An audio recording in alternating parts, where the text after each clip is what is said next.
Today we're going to explore the brand new Dior Glow Forever Luminizers. I picked up every single shade so we can go through them together. Oh, that's pretty. I'm going to do swatches in various lighting. I'll apply each color to my face. Love it. And we'll see how they stack up against other popular highlighters. And I'll put the cheek swatches of each shade side by side so you can easily pick your favorite. So get ready for some in-depth swatches, shade breakdowns, comparisons, and all the details you need to decide if the Dior Glow Luminizers are for you. Let's take a look at the packaging. This is the box that it comes in. First impressions matter. Let's see what the compact looks like.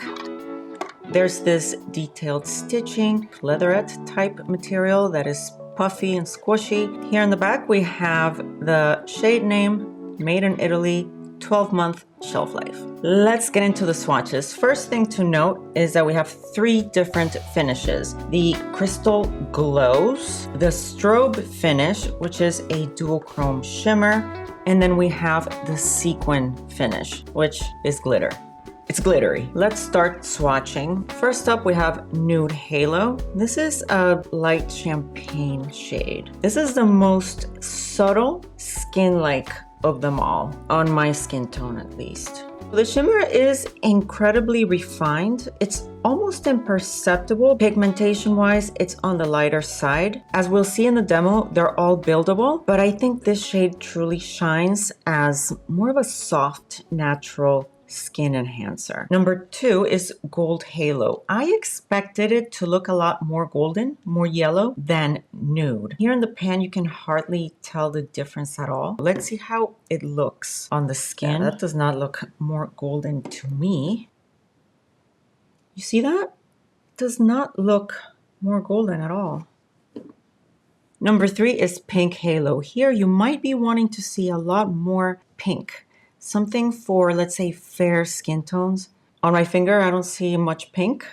Let's see on the arm. I do see a pink tint to it, but it's very subtle. Now we're entering strobe territory. That's right. Dior calls this finish strobe and describes it as a dual chrome shimmer finish. I was kind of hoping that this shade would be like the Maximizers, the Dior liquid highlighters in the shade Rosy that was very pink, and you can use it as a blush. This is not like that. The texture is still beautifully smooth, but it's a lot more intense and multidimensional with that shift in there. It's a pink to gold shift. So we're not seeing a tremendous amount of pigment here, but it is certainly more intense. This is undeniably more impactful than the halos. I would recommend this for light to medium skin tones. If you want a more noticeable highlight, a more fashion forward highlight. Now let's look at the most unique of the bunch. This is a blue highlighter, number 05, Blue Strobe. So again, this is the dual chrome shimmering shift. This looks really cool actually, but just how blue is it gonna look on the skin?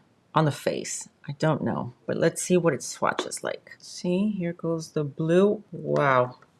This is unexpectedly beautiful. It's not about looking blue. Instead, it's this incredible icy opalescent shimmer. You can definitely see the shimmer here in this Blue Strobe.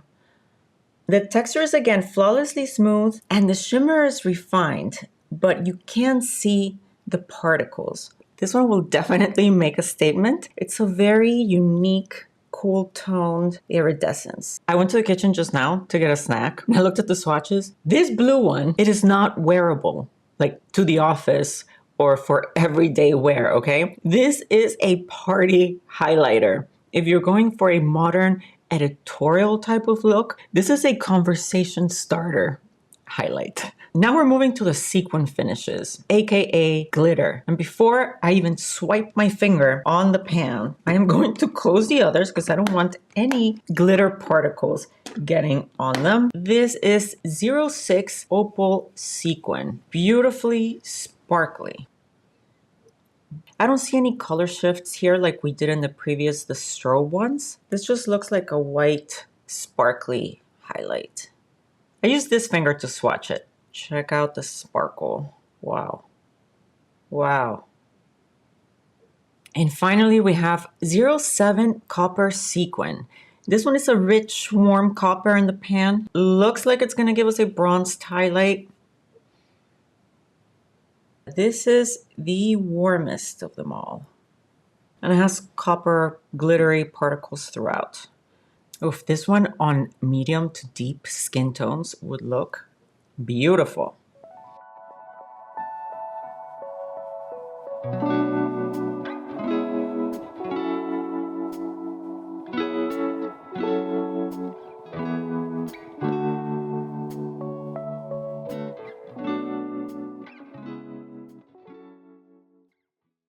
Now that we've seen the swatches up close, let's move on to application so I can show you how they translate onto the face. We're going to start with 01 Nude Halo. I'm gently going to sweep the fan brush and then onto the cheek. I want a soft effect. Let's do it on the other side. You see how subtle? This is the color that I was saying looks the most skin-like. I'm using my Sigma switch here. This lets you change shades without having to change your brush. And here we go with Gold Halo. This is a one that did not look very gold to me.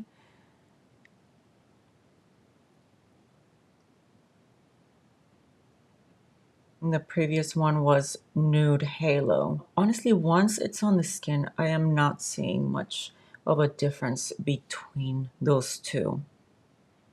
Now we're going to apply 03. It gets intense pretty quickly. This is another type of brush that you'll see commonly used for applying highlighter. This is the Pro Highlight 98 from Sephora collection. This is good for when you're building intensity because the denser bristles are going to pick up and deposit more pigment. And because it's fluffy, you're going to be able to blend the edges so that the highlight looks seamless. I'm going to pick up some more of this pink halo. Let's see how much we can get out of it. I think we can get a lot, like tremendous intensity. Even though this is a crystal glow finish, which is their softest finish, you can absolutely build it for a really intense highlight. Wow. Look at that. I want to see what it looks like on the eyelids.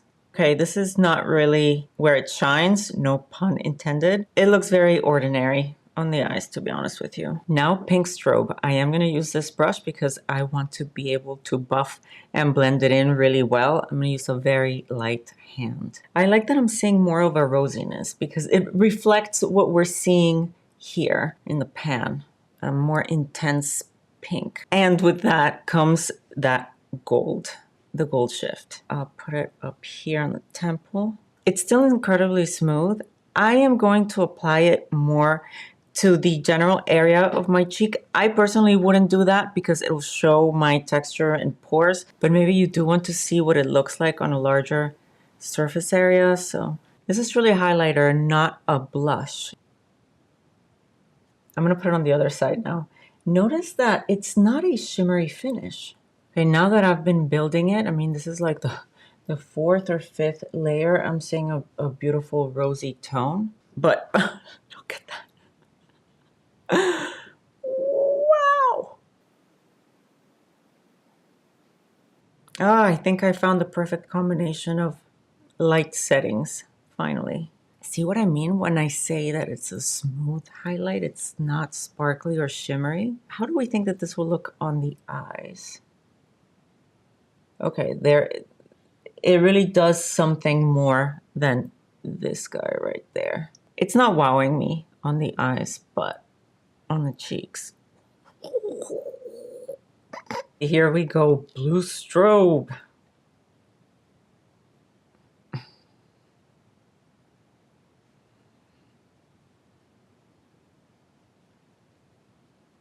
And you know what? I am detecting it does have a faint sweet fragrance. Ooh, look at that. I mean, it's pretty.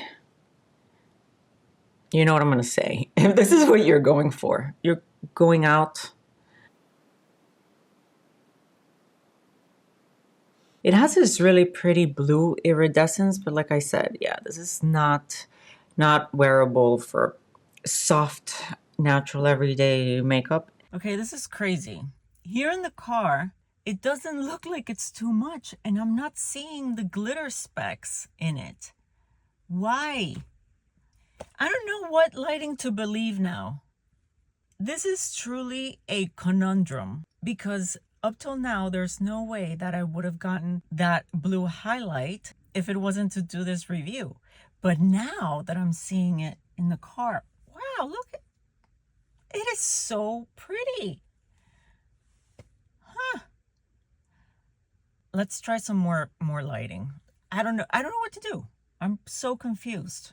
I don't know what to tell you guys. Like, I don't know whether to recommend it to you or not, or whether to tell you, yes, it has visible glitter, because here in the car, I am not seeing any glitter. Do you see any glitter on my cheeks? A little bit. A little bit? I see some shines. Yeah, but like actual glitter, like particles. I don't see particles, but I see like, yeah, but I see like little squares. Oh, you do? I think so, probably.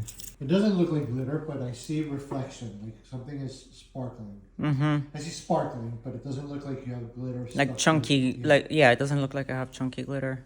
Yeah, that's exactly it. I see sparkles, not glitter. Okay, you do see sparkle. And I'm hungry again. Let me know how you would wear this highlighter, like to what kind of event, or I am curious to know how you guys would wear this highlighter and where to. All right, let's see what the sequin finish looks like on the cheeks. This is 06 Opal Sequin. In the pan, it looks like a beautiful shimmering pearl. And it has a sequin-like sparkle that catches the light from different angles. Here we go.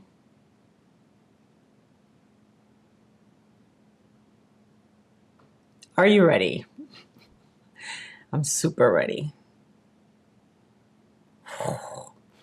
I love it. Let me turn down the lights again.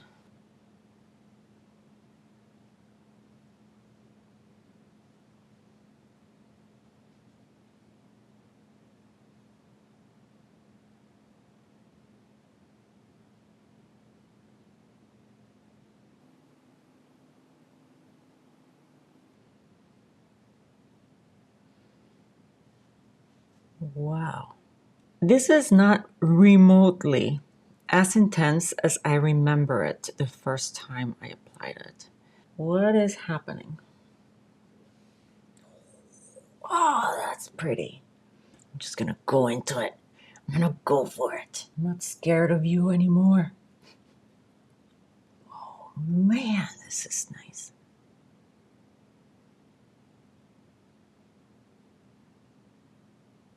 Now let's apply Copper Sequin. This one does have more of a base pigment than the previous one. Yeah, so this gives me a noticeable copper base tone. And then the sparkles. This does not go with my eye makeup whatsoever. Let's do it on the other cheek. Notice that I'm going back into the pan several times. Don't think that only one swipe of this finish is going to give you a ton of glitter. It goes on gradually. And as you can see, it's even, I have to get the right angle for it to show. Don't think it's showing there. So I'm gonna pile it on with the sole purpose of it being noticeable on camera. Okay, there, I think we can see it right there. Let me build it up even more. Okay, there it is. Let's see how this Dior highlighter, specifically the 101 Nude Halo, compares next to the Glow Architect from Charlotte Tilbury, the Gucci highlighter, and the Dior Quad. I'm going to talk about them in terms of texture and finish and intensity. Okay, so this is the Dior highlighter. The first 4 swatches right here, this is the Dior Quad. I only tried this one on my cheek, but I wanted to swatch all 4 of them in case you wanted to see how they compared in intensity and whatnot to the Dior, because they do have slightly different finishes. Like, for example, the white one is very intense, more intense than the gold one. etc. This is Gucci and this is Charlotte Tilbury. Unfortunately, I gotta tell you, I was very disappointed. The ones that I tried on the cheek are these four, and the results were very anticlimactic. They looked pretty much the same on the cheek with very slight differences. The smoothest of the four, meaning that you couldn't tell that there was any shimmer in them on the cheek, were Dior and Gucci. Charlotte Tilbury did have a tiny bit, but it was undetectable. Seriously, if you were to try on all three of these, one after the other, you would see practically no difference, except for the gold one from Dior. This one does build up faster. You have to use a lighter hand because it does get intense pretty quickly. But as you see in the demos, I layered these several times. It's not like you touch the pan one time and that's going to give you a super blinding highlight. Even though here on the arm there are noticeable shade differences between these four highlighters, on the cheek you cannot tell the difference. My takeaway was the gold one from the Dior Quad is more intense than the rest. Shimmer wise, how do they compare? You can hardly tell, but there is some shimmer in the Dior Quad, the gold one. This guy. The other three, if I had to rank them in order of shimmer visibility, the most visible would probably be Charlotte Tilbury, then Dior, and then Gucci. But really, Dior and Gucci, these are neck to neck. But to boil it down, Dior Quad is more intense and shimmery. The other three look the same on the cheek. Did any of the finishes catch your eye? Let me know in the comments. I hope you found this video helpful. Subscribe if you haven't already, and I will see you in the next one, where I'll review the new Dior bronzers. It should be up about 2 or 3 days after this video is uploaded.